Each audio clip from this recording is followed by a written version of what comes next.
Welcome back to the program. So it's the first quarter of the year already, and a lot of us made resolutions, maybe from the 31st of December or maybe from Christmas for the year 2025. How are we doing so far with those resolutions? As we say, how far in Nigeria? We have someone to set you on course and to help you move a little closer to your dreams. He's tested and trusted as a motivational speaker who has also, moved into many other fields with success stories to attest to it. So join me this morning as we welcome Mr. Olumide Emmanuel. He's a motivational speaker. He's a minister, amongst many other things. He's also an author. He's a chairman, Common Sense Group, I like this one, and global president, the Billionaires Conclave. Good morning, and thank you so much for joining us on the program. Yeah, thanks for having me. Yeah. And so I can't resist the temptation to start this way. I took down a number of some of your nuggets that you're popular with. Okay. And so here's some. If you gate crash, you will crash land. Yeah. You can never win a prize for a prize you did not pay. Yeah. If you appear before your time, You disappear. Now, how do you come up with these nuggets? Some by inspiration, some by repetition of what other people have said. Because in life we learn from people. So when I hear people say things that resonates with me, I try to listen to it over and over again until it becomes something that is conscious. So you have to move it from the subconscious to the conscious, and it becomes a software that runs your own life. So some of them are inspired, some of them I learn from other people. And so they're not just, a play upon words. They're not just a pun, because when you think about them, they appear to be true when you really take time to reflect upon them. Now, let's talk about goals. A number of us have goals. And sometimes when you see successful people, sometimes they're geniuses who have achieved their success. And there's sometimes there are a number of average persons who also happen to achieve success above average. So from your experience as a coach, what do you find to be in that space that they do differently? Either they're average or geniuses who are able to achieve their full potential in life? Well, globally, goal setting has already been known to be one of the major keys to success in any aspect of life. But the challenge is that a lot of people are not intentional. You see, everybody sets goals, but some people set it consciously and some do it unconsciously. Almost everybody wakes up every day and says, I'm awake, I need to eat. Oh, that's a goal. I need to eat. You now start planning to eat. But if you do that with eating, taking your bath, brushing your teeth, wearing your clothes, going out, why not do that about the major aspect of your life also? So everyone sets goals, but the difference between those who excel is, number one, they are intentional about the goals that they have set, and number two, they actually act on it. Because 1,000 good intentions are not as powerful as one action. So a lot of people have good intention. I plan to, I hope to, I intend to eat now. Start doing it. That's when the results will come. And that's the missing link for a lot of people. That's action. So that brings me to the issue of discipline and ethics. Yeah. I want you to speak, because I've listened to you a couple of times, and there's that consistency of intentionality. Yeah. Why do you think people are not intentional the way they should be? And that has separated a lot of the packs. Their why is not strong enough. They don't have a strong enough why.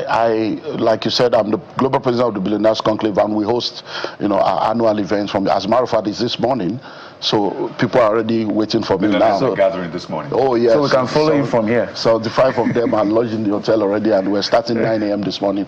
But I had to come because of the invitation now. And 3 years ago, a lady walked into that meeting.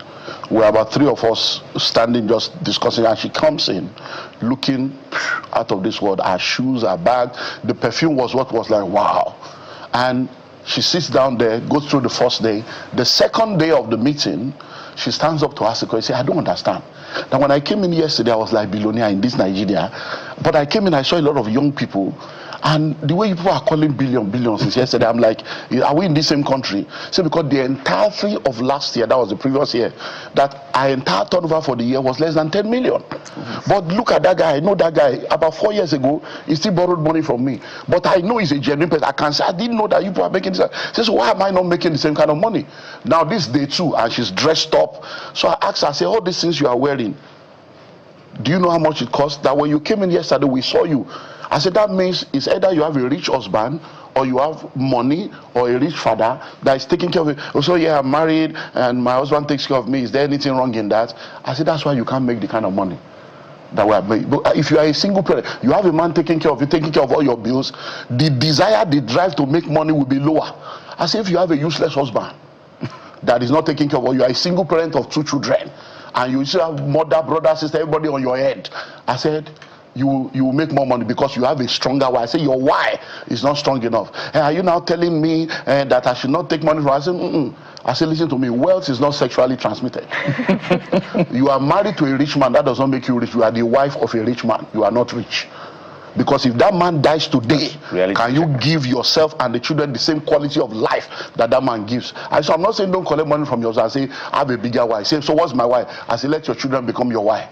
I say, because the children are not your husband's children, they are your children also. So make up your mind and say, by the time these 2 children are 18, I want to hand over ₦1 billion each to 2 of them. When that becomes your why, it's not about survival, it's about vision.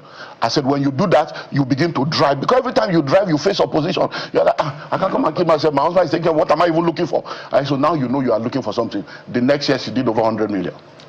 Wow. This takes me smack into the next. That's why the common sense comes in. Right? And I'm really intrigued by this billionaires conclave of a thing. I've always had this dilemma, or not a dilemma, a big question about life. Why isn't bbody rich in that sense? And Jeffrey has maybe tackled a part of that question, but now to find a very good balance, because they always say Nigeria is the poverty capital of the world, and the next thing is the government is not doing well. That's why we have that number of poor people, that high population of poor people, right? But there's also the personal bit. So how do we find a good balance? Because some will say, well, I have good intentions, but when I want to do stuff, there's no light. The road is bad. There is terrible healthcare system, policies, and all of that. So in this climb, you've been able to show that we can have billionaires, yes. But how can we replicate that in terms of personally and government policy-wise? Now, the first thing you need to understand is that everybody can become rich and wealthy, in spite of the... But not everybody will become rich and wealthy, because not everybody will know and do what they need to know and do. Some don't know what to do, because if you know better, you do better. Some know, but they don't do it, and they just hope and wish that one day it will just happen. No, riches are cash-based, wealth is asset-based. So you can be rich because you have money, but that doesn't make you wealthy. To be wealthy means you have assets that is now producing the cash flow. Now, every time people talk about the crisis in Nigeria, crisis creates opportunity, because money hides in problem. It is those who solve the problem that have the money. So every time you are complaining there is no road, look, sit down with elderly people. It has always been like that. In the 70s, they had their excuse. In the 80s, there was still no light. In the 90s, so it's because many times people think it's a special problem. These challenges are actually the tools that will make you rich and wealthy when you solve the problem. Because money flows in exchange for goods and services, and it flows in exchange for value. When you offer value, money flows. What is value? Meeting needs, solving problem, answering questions. So yes, government has their part to play. About 75% of Nigerians live below $1 a day. That's extreme poverty. So no problem, we know that. But now, how do we solve the problem of the poverty, of the situation around us? That is what gives you the money. So instead of thinking about the problem, think about the solution. Every time you wake up, have what we call VAT, value added thinking. What can I do differently? What value can I add? How can I solve it? It is when you solve those problems that you make money. The people are poor. People are living under the bridge in Lagos, living in wooden shanties, but they eat at least once a day. If we have 25 million people in Lagos, so it means that at least 1 meal a day, 25 million meals a day. Not to talk of people that eat 3 times a day. So out of that 25 million, which one are you providing? People brush their teeth every day. whether it is with sponge or with Paco and charcoal and salt. Anyone, people bathe every day, they use soap. So think about all the money flowing. 30 December, how many billion did they say cross Lagos? Almost $90 billion. They've not been able to get a handle on the full value. Can you imagine that? So which of them entered your pocket? Nigeria will say, oh, this is the budget for the year. As they are reading the budget, you are not a foreigner. You should sit down and go, more. This money, which one is my own out of this budget? You start looking at each of the sector. Where can I play? People are not ready to solve problem. You know, we do all this phoning program every time, and when I sit down, when they started this phoning program thing in Nigeria, radio program, I didn't believe it would work, because I'm like, so people will use their money to be calling you. But it started working because people were looking for a place to vent.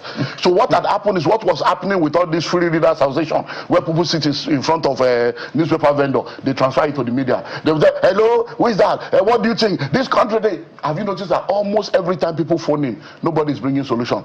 So what do you think we should do? That's the problem. The government, and everybody is complaining. The ability to identify problem is not a high level of intelligence. Everybody that have eyes can see when the place is dirty. Everybody that have nose can know when the place is smelling. It is the ability to solve the problem that makes you someone that is valuable. So we should become problem solvers, because the more you complain, feel like complain from today to tomorrow.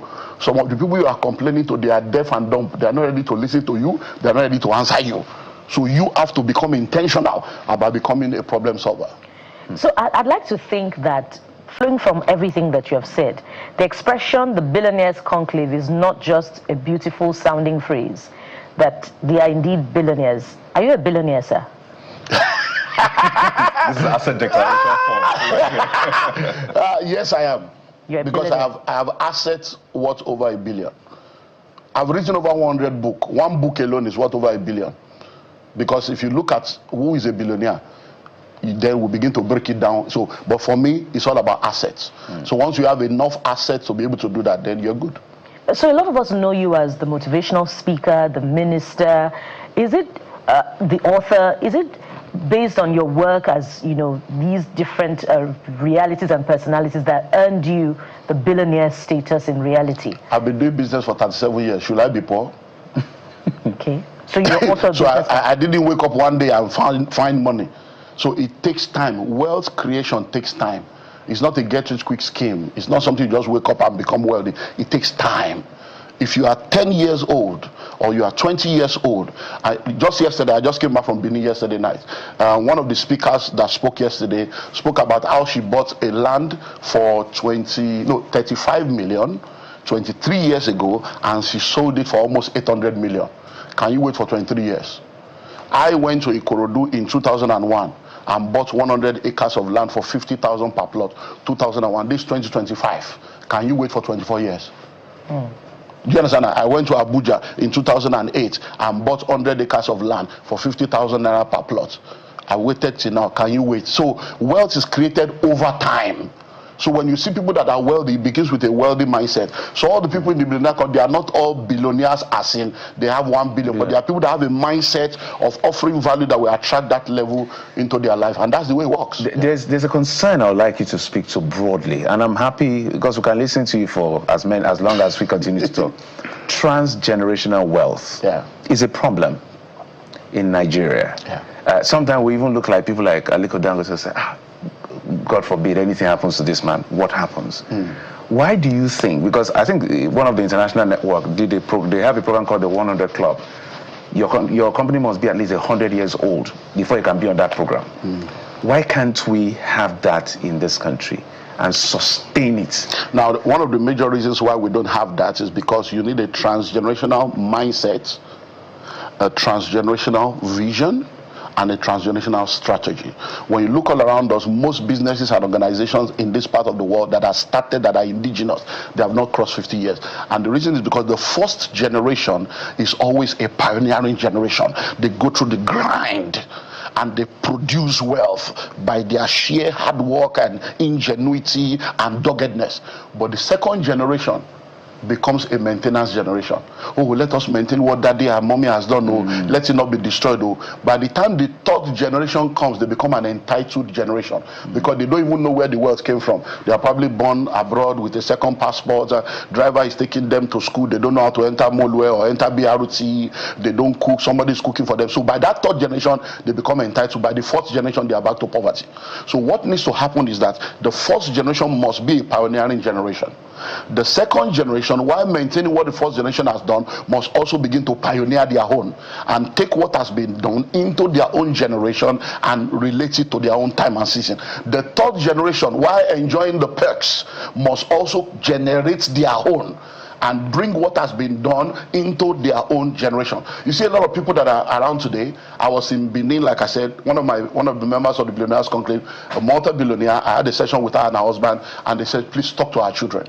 Many people have raised children with money from Boli, money from Agbado, money from things, and the children are sent to school. They now graduate. Instead of it to now carry that degree and come and take the Boli to the next level, take the Agbado to the next level, they now enter bank, they enter oil company. What happens? So I was telling the girl, I said, listen, your parents use the money of printing press to raise you. They use the money of bakery to raise you. Now you have a certificate. You are saying you want to go and do this. So who now takes over all this? So many people need to understand that the next generation will not be passionate about what you are passionate about. So I had to tell the parents, listen to me. You can't force them to do whatever. You don't start business because I want to hand over to my children. That has expired. Well, starting business now, start a business because you want to offer value and make a difference in your generation. So what you need to do now, we're going to go into another strategy. Let's begin to think of ownership and management. These children cannot manage this thing. So what you now need to do is retain the ownership within the family, but let's get somebody else to manage it.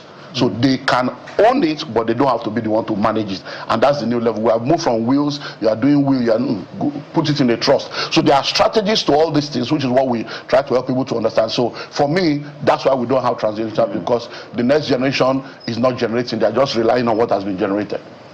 Wow. I know this generation is always like, we're not the problems here, right? Because it looks like everybody is at them. No, this is how you should do things. And they're saying, no, I need to do things my own way in that sense. And I know that there's that constant battle, millennials and Gen Z. Gen Z will tell millennials that, well, you suffered and you took it. We don't want to suffer. We want to be able to say no and stand by it. We're paying attention to our mental health. So if my mental health is not being prioritized, exactly, it's a term now, we live and we don't care what happens next. So people have said, yeah, absolutely, let everybody go their way, but they still need to have some sort of learning. Let there be that kind of handshake. Maybe Gen Z's learn to build a structure and all of that. But I want you to speak generally to the mindset of the coming generation. What is that thing you think they could add to make them phenomenal? Because they are great people, but it looks like there's something missing. And you know, many of us grew up under the military era. And the military messed up our minds and messed up our psyche. And for many of us also, I say to people, if you are living in Nigeria, you are traumatized. You just don't know. You are traumatized every day. Light, water, road, everything. So, but this new generation, they don't want to go through that same situation. So what I will tell them is to understand that we are not fighting each other. We love you, we care about you, we want you to have a better life. But if you think you have a better idea, bring it to the table and let's have a discussion.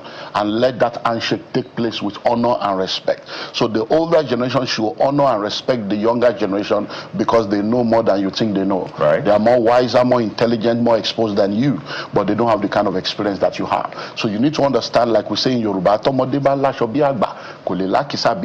you can have all the designer clothes, but you can never have enough rags and experiences like the elders, because what an elder will see sitting down, if you climb Kilimanjaro, you will not see it. They say they'll use drone now. So you respect the wisdom and the experience of the elders, and that will help you to be able to survive. Let me bring in the scripture here. When you look at the story of Samson, a very, very powerful story. You see, Samson became blind. But when he got into the 3,000-seater temple, the temple was standing on two pillars. Because he was blind, he could not see the pillar.